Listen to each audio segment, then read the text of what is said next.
Bonjour et bienvenue dans ce tuto qui sera simple et sans prise de tête pour déclarer ses revenus, spécialement quand on est livreur Uber Eats. Alors vous tapez dans Google impôt.gouv, connexion à l'espace particulier. Ensuite, vous cliquez sur le bouton bleu ici, accéder à la déclaration en ligne. Alors, on arrive sur cette page, déclaration de revenus. Vous voyez les différentes étapes ici. Donc là, déjà, on fait suivant. Vous allez arriver sur déjà votre état civil. Donc, vous vérifiez. Donc, vous vérifiez si c'est bien votre nom, prénom, date de naissance, lieu de naissance. Ensuite, votre adresse au 1er janvier 2025. Donc, si vous avez déménagé, vous cochez j'ai déménagé en 2025. Ensuite, il vous demande si vous faites la location d'une résidence secondaire et on fait suivant. Donc là, l'étape 2, c'est savoir si c'est fait par quelqu'un d'autre la déclaration. Donc généralement, vous le faites vous-même, donc vous ne cliquez sur rien, vous faites suivant. Ensuite, toujours l'étape 2, votre situation familiale. Donc, si vous êtes célibataire ou vivant en union libre ou en couple, vous laissez tel quel. Si vous vous êtes marié, vous pouvez déclarer ici. Vous mettez ici toutes les personnes à charge en 2024, si cela a changé, et suivant. Donc là, il nous dit bien que la déclaration en ligne est pré-remplie avec les revenus transmis par votre employeur, caisse de retraite, établissement financier. Mais nous, on est micro-entrepreneurs, donc ça ne nous concerne pas nécessairement. Donc on fait OK. Donc on arrive à l'étape numéro 3, revenus et charges. Alors c'est dans cette catégorie revenus que, en tant que livreur Uber Eats, vous allez cocher revenus industriels et commerciaux professionnels. Donc, c'est le papier numéro 2042 Pro, en fait.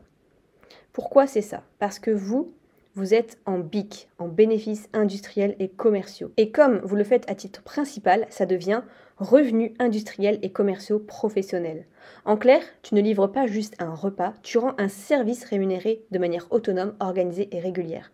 Donc c'est professionnel et c'est bien ça que l'État taxe comme un petit business. Ensuite, le reste, on ne touche pas. Alors ensuite, il demande les revenus des valeurs et capitaux mobiliers. Donc là, souvent, ça ne vous concerne pas non plus. On va directement à l'étape suivante. Par contre, c'est ici que ça nous concerne. Alors, la case qui concerne les livreurs Uber Eats, c'est la case ici, 5KP.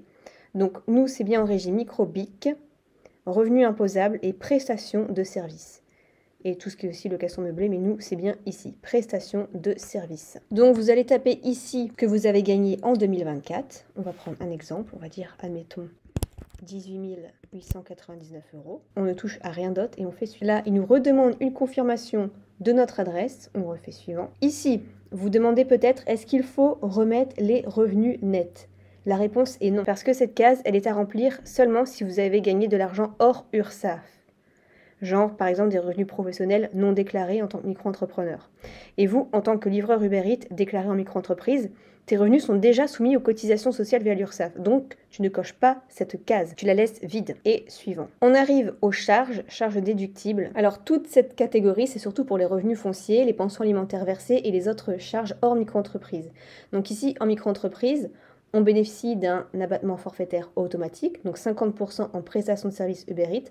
Donc, tu ne peux pas déduire de charges réelles, donc il faut laisser vide. Pour tout ce qui est épargne retraite, si tu as versé de l'argent sur un PER, un plan d'épargne retraite en 2024, tu peux le déduire ici. Mais attention, il faut que ce soit un PER classique, pas un PER assurance vie ou compte épargne. Et tu dois connaître le montant exact, souvent indiqué dans une attestation de ton assureur ou de ta banque. Si tu n'as rien versé ou tu ne sais pas, tu laisses vide. Tout ce qui est charges et imputations diverses. Donc là-dedans, on parle de choses très spécifiques comme les pertes reportables, les réductions fiscales complexes, les crédits d'impôt d'année précédente. Donc rien à voir avec Uber Eats ou ton activité, tu laisses vide aussi. Donc là, pareil, on laisse vide. Donc là, si vous voulez dire à l'État que vous n'êtes pas vraiment sûr de votre déclaration, vous pouvez cocher ici.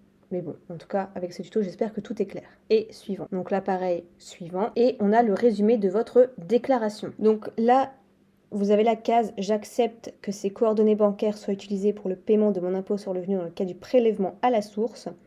Donc moi, je ne vous conseille pas forcément de le cocher si c'est possible. Alors, je ne vais pas le cocher pour pas signer après définitivement, puisque c'est un tuto.